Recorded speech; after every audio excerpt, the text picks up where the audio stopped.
जो आरएसएस और बीजेपी के लोग हैं, जो मनुवादी व्यवस्था के लोग हैं, मानसिकता के लोग हैं, वो निशाना ताक ताक के देश की जो कॉन्स्टिट्यूशनल माइनॉरिटीज़ हैं, जिन्हें संविधान बनने से पहले जो कॉन्स्टिट्यूशनल डिबेट्स हो रही थी उसमें माइनॉरिटीज़ माना है, यानी कि अक़लियत माना है, अल्पसंख्यक माना है, जिसमें जो उस समय की डिप्रेस्ड क्लास थी, जो अनटचेबल्स थे वो भी माइनॉरिटी थी, मुस्लिम भी माइनॉरिटी थे, शेड्यूल कास्ट भी माइनॉरिटी थे, शेड्यूल ट्राइब भी माइनॉरिटी थे, सिख भी माइनॉरिटी थे, क्रिश्चियंस भी माइनॉरिटी थे और बौद्ध भी माइनॉरिटीज़ थे और एंग्लो इंडियंस भी माइनॉरिटीज़ थे। ये सारी माइनॉरिटीज़ के पीछे, ऐसा नहीं है ओबीसी के पीछे नहीं है, उनके भी पीछे है, लेकिन माइनॉरिटीज़ के पीछे मनुवादी मानसिकता सबसे ज़्यादा ताकत से जुटी रहती है, लगी रहती है।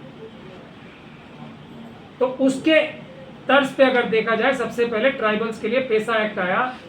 किस लिए आया? कि ट्राइबल्स को उनकी ज़मीन, जल जंगल, ज़मीन बचाने के लिए। लेकिन उसका अंजाम क्या हुआ? उनकी सारी ज़मीनें छीन ली जा रही हैं पेसा एक्ट की बुनियाद पे। उसी तरीके से शेड्यूल ट्राइब कम्युनिटी के लिए SC/ST एक्ट आया और SC/ST एक्ट ने उनकी कुछ भलाई तो नहीं की, लेकिन उसका नुकसान और किया। और सरकार ने सुप्रीम कोर्ट में बार बार पिटीशन लगवा के SC/ST एक्ट को भी कमज़ोर कर लिया। यही कहानी वक्फ की है। वक्फ, सबसे पहले तो ये समझने की बात है, और उस हर चीज़ के बारे में भ्रांतियां फैलाते हैं, जैसे कि ट्राइबल्स इस देश की ज़मीन खा गए, शेड्यूल ट्राइब और OBC जो है इस देश की सारी नौकरियां खा गए।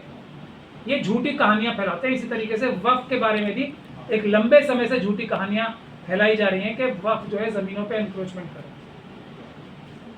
तो एक एक पॉइंट लेके मैं आज इस प्रेस कॉन्फ्रेंस के माध्यम से उन लोगों को भी बताना चाहता हूं जो इसकी आवाज़, जो हमारे मुस्लिम समाज के और दूसरे समाजों के लीडर हैं, ताकि जनता को बता सके, क्योंकि अभी मुझे किसी का भी एकदम क्लैरिटी से वर्जन आया नहीं है इसमें, ना कानूनी पोजीशन से, ना हिस्ट्री के बारे में। तो इसीलिए मैंने ये प्रेस कॉन्फ्रेंस रखी है आज। और इसमें सबसे पहले मैं आपको ये बताना चाहता हूँ कि वक्फ क्या होता है। वक्फ होता है, या चलिए उससे भी पहले ये बताएं कि वक्फ का प्रावधान सभी माइनॉरिटीज़ के लिए अलग अलग प्रोटेक्टिव सब प्रावधान संविधान में क्यों रखे गए। क्योंकि संविधान, एक तो हमारे लोगों को, खासतौर पे मुस्लिम नेताओं को ये नहीं पता, वो बार बार इस बात को कहते हैं कि हमें ये गारंटी दी गई थी, हमें ये वादा किया गया था। ये बिल्कुल बकवास है। भारत देश के निर्माण में किसी ने किसी से कोई वादा नहीं किया। पूरे देश की जनता ने मिलकर, भारत देश की सारी जनता ने मिलकर एक दूसरे से वादा किया और उसकी बुनियाद पर यह संविधान बना है। तो एक तो पहले वो समझ लें संविधान क्या है, भारत देश का है। किसी ने किसी को कुछ नहीं दिया, कोई देने वाला कुछ है ही नहीं। बाबा साहब डॉक्टर भीमराव अम्बेडकर ने अपने मुट्ठी भर साथियों के साथ मिलकर संविधान दिया है, बस इतना। इसमें सबको बराबर हक दिए हैं। और हमने जो ये मिशन सेव कॉन्स्टिट्यूशन की जो ये एक किताब निकाली है या एक डायरी निकाली है, उसके पीछे हमने इसीलिए उर्दू में ये लिख के बताया, और मैं आपको उसका हिंदी में भी अनुवाद बताता हूँ और उर्दू में भी बताता हूँ कि ये प्रियम्बल में क्या लिखा हुआ है। सबसे पहली महत्वपूर्ण बात यह है कि है क्या भारत का संविधान और भारत देश है क्या, वही नहीं समझ में आता लोगों की, तो आगे क्या चलेंगे। तो संविधान ये कहता है कि सबको स्वतंत्रता है। ये स्वतंत्रता हम सब ने दी है एक दूसरे को, किसी ने किसी के ऊपर एहसान नहीं किया। तो व्यक्तिगत जो आज़ादी है ना, रिलीजन की, वो किसी ने किसी के ऊपर एहसान नहीं किया। क्या है? सामाजिक, आर्थिक, राजनीतिक न्याय किसने दिया है? हम भारत के लोगों ने। विचार, अभिव्यक्ति, विकास, धर्म और उपासना की स्वतंत्रता प्राप्त करने के लिए संविधान है। किसी ने किसी को कुछ दिया नहीं है, ये हासिल करने के लिए सब प्रावधान है। एक तो ये गलतफहमी हमारे नेता दूर करें अच्छे से, सब बराबर है और इसीलिए सबका एक वोट है। तो आर्टिकल 26 क्या कहता है उसके बाद, वो जरूरी है समझना। आर्टिकल 26 और 29। आर्टिकल 26 जो है वो क्या कहता है? वो ये कहता है कि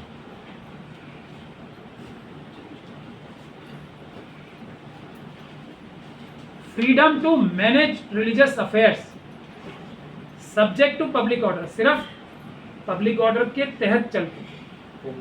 कोई किसी की दखलंदाजी नहीं है। पार्लियामेंट की भी दखलंदाजी किस जगह आती है वो मैं आपको बताऊंगा। जो मुस्लिम समाज है, वक्त की पर्सपेक्टिव में ही बता रहा हूँ, मुस्लिम समाज को सिर्फ और सिर्फ पूरी आज़ादी है। सिर्फ क्या करना है, उन्हें जो भी अपने जो धर्म का पालन करना है वो सब्जेक्ट किसके है, मतलब वो ध्यान इस चीज़ का रख के करेंगे कि पब्लिक ऑर्डर में कोई नुकसान ना हो, मॉरलिटी में यानी कि नैतिकता में कोई कमी ना आए, और किसी की सेहत के ऊपर कोई नुकसान ना आए।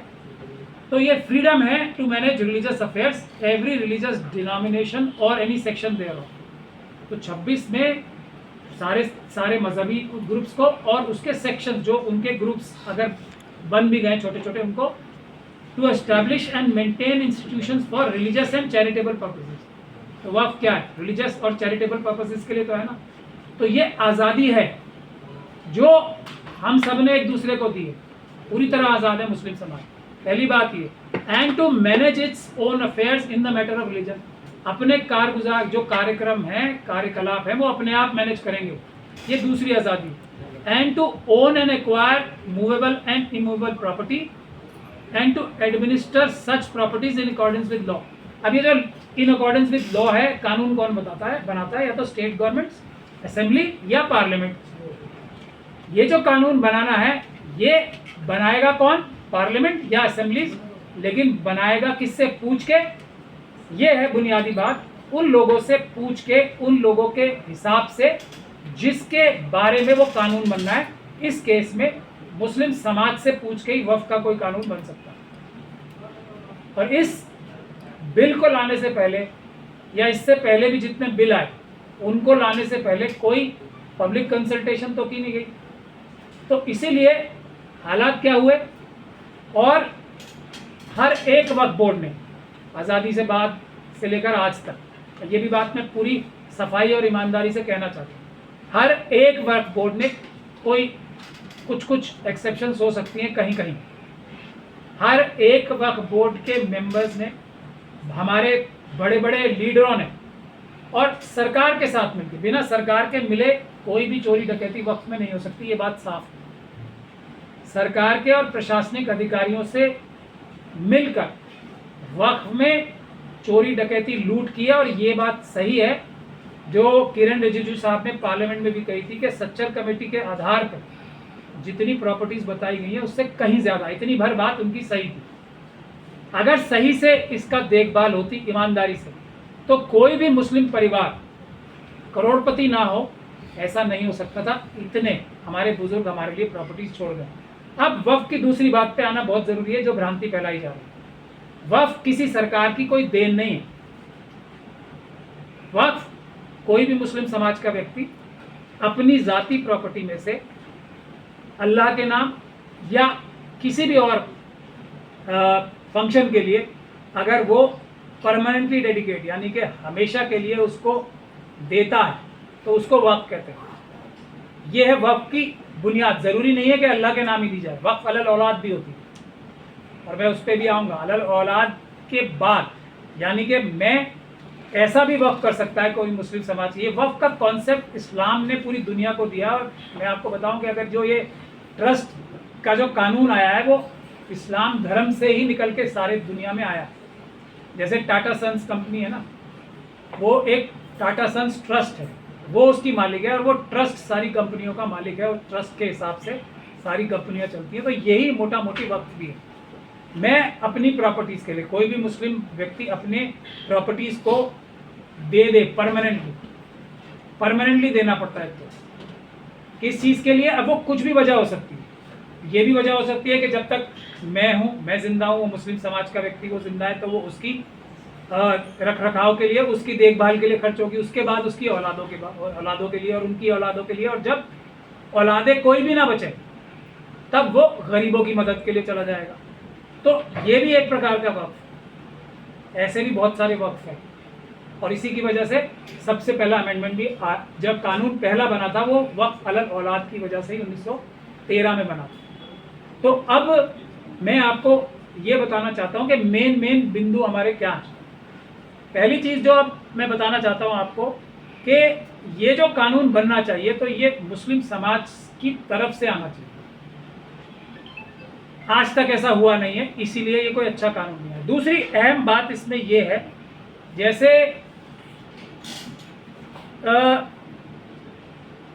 ये कानून लाया गया तो इसका नाम क्या रखा गया?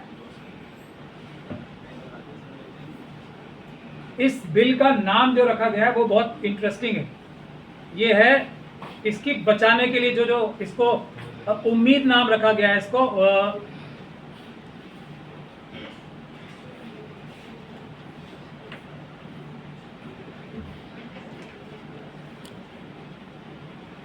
मैं भी आपको बताता हूँ इसका टाइटल जो रखा गया है। तो ये वक्फ को बचाने के लिए टाइटल रखा गया है इसका, और बचाने की जगह जो काम किया जा रहा है उसको लूटने का किया जा रहा है। अगर इसमें बचाने की एक भी बात होती तो मैं भी इसका समर्थन करता। इसमें हर उस चीज को बर्बाद करने की कोशिश की गई है जो 2013 के एक्ट में हमने कुछ थोड़ी बहुत प्रोटेक्शन रखी थी कि कुछ वक्फ प्रॉपर्टीज बच सके। अगर आज आप सारे वक्फ के जो वेबसाइट्स ही बने हुए हैं किसी भी वक्फ बोर्ड का देखें तो आपको ये नजर आएगा कि उसमें से 75 से ज़्यादा % वक्फ की जो प्रॉपर्टीज जो गजट नोटिफाइड है वो वक्फ प्रॉपर्टीज जो है वो एनक्रोच्ड हैं, उनकी एनक्रोचमेंट में। खुद दिल्ली जो वक्फ बोर्ड है उसके चेयरमैन के खिलाफ हम लोगों ने भी मिल के कानूनी कार्रवाई की और उसके नतीजे में वो भी जेल गए। और यहाँ दिल्ली में भी सैकड़ों नहीं हज़ारों करोड़ की वक्फ का घोटाला हुआ और उसके बावजूद भी आज तक भी उसके खिलाफ पूरी और मजबूत कानूनी कार्रवाई नहीं हुई, क्योंकि सरकारी अधिकारी और पुलिस के अधिकारी भी इसमें हर जगह शामिल होते हैं। ऐसा कोई वक्फ बोर्ड आज की तारीख में मेरे सामने नहीं है जिसमें रोज़ के रोज़ कुछ ना कुछ प्रॉपर्टियों का घोटाला नहीं हो।